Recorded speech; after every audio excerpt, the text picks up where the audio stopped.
today I want to talk about sexual fluidity because this is something I feel like I've heard mentioned a lot, especially on Tumblr during the Ramona Blue debates, but I don't feel like there's a lot of explanation happening about what that is, and people seem to be talking about it in a way that implies they don't actually know what it is. Sexual fluidity is not the same thing as saying everyone is bisexual or everyone is a little bit bisexual. Sexual fluidity is a term that loosely encompasses a lot of different ways that people experience desire. I've experienced fluidity in some major ways in my life, so I want to talk about what it looks like to experience fluidity. Gather around while I tell you of my romantic and sexual orientation in detail. When I was a kid, I had crushes on boys. I remember being in middle school and saying, I can't wait to get to high school and join the GSA because I just think that'll be so cool to be a really great ally, and thinking, kind of wish that I was queer. There are friendships that I look back on now and think I probably had a crush on that girl, but my feelings towards guys were not complicated. They were pretty basic crushes, and there weren't anything that felt confusing at the time. I knew that gay people existed, I just didn't get that butterflies in your stomach feeling about other girls. And then I got to high school and I became really close with a girl who would become my best friend, and eventually one night it hit me that I at some point had fallen in love with her. I was 14 or 15 at the time, and I was shocked for about one night, and then I slowly started coming to terms with it and coming out to people as bisexual. Me and my best friend would start dating and had a very dramatic, tumultuous, on-again, off-again relationship through most of high school. I was so consumed by this relationship that it took me a long time to realize that I had stopped really being interested in guys. I was mostly just interested in her. So I started to come out again as a lesbian when I was about 16. After that relationship ended, I was constantly getting crushes on girls, swooning over other girls. I would occasionally find a guy attractive, but it was really rare and it didn't really feel personal. It felt very distant. And then when I went to university, I started to become really good friends with someone. I had a crush on them and we started dating. They eventually came out as genderqueer, and for a little while I was kind of worried about what that meant for my own identity, but it didn't change how I felt about them, and it didn't change my pattern of attraction, which was by far mostly towards women. So it didn't change how I identified. Years after that relationship ended, and this is the part that you probably already know about if you know me, I became roommates with a guy friend of mine, and we became very close, and I was pretty surprised to find those feelings turn romantic. That roommate was Ron, my partner now, and that's when, after IDing as a lesbian for 10 years, I would come out once again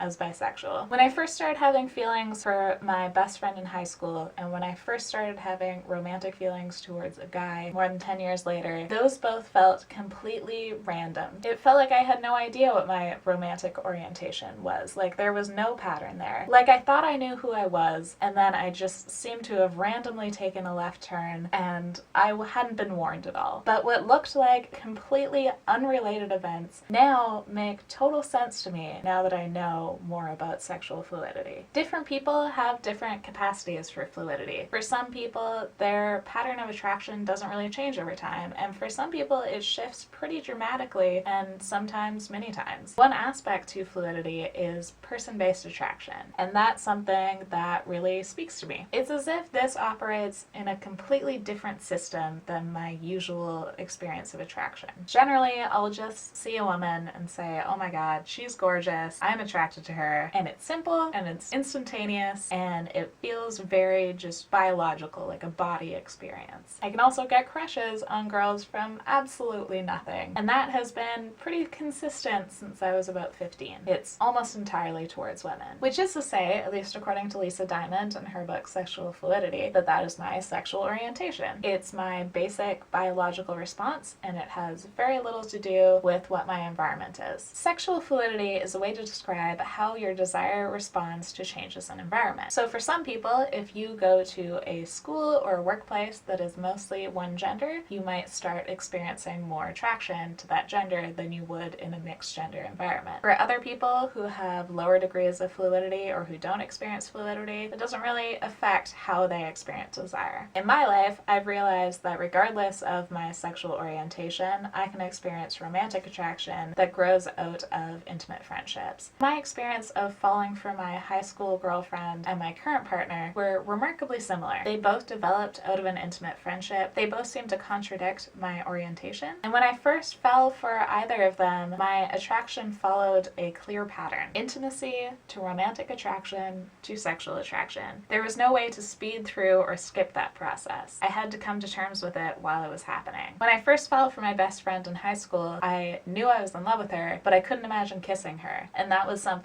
that changed over time. But it wasn't a process that I could speed up. It was a change in my attraction that happened gradually. So that has just been my personal experience, but I wanted to clarify a few things. My number one thing to clarify would be, don't just say sexuality is fluid, because it's not for all people. It's just one factor of attraction that some people experience and some people experience to different degrees. And it's a terrible thing to do, to tell someone what their attraction is, what their orientation is, what they're going to feel in the future. If someone tells you what their orientation is and how they identify, you believe them and you affirm that, and you never try to argue with them that maybe it could change because sexuality is fluid. You don't know that about them. They know that. And honestly, even if it does change over time, that is none of your business, and it doesn't mean that it retroactively changes how they felt and what their reality was before that. So no, sexuality in general is not fluid. Some people experience sexual fluidity to different extents, which I know is not as snappy, but it is more true. It's also something that is unpredictable. It's something that happens organically. Saying that sexual fluidity exists and that sometimes some people's patterns of attraction change doesn't mean that you can force someone to change their orientation.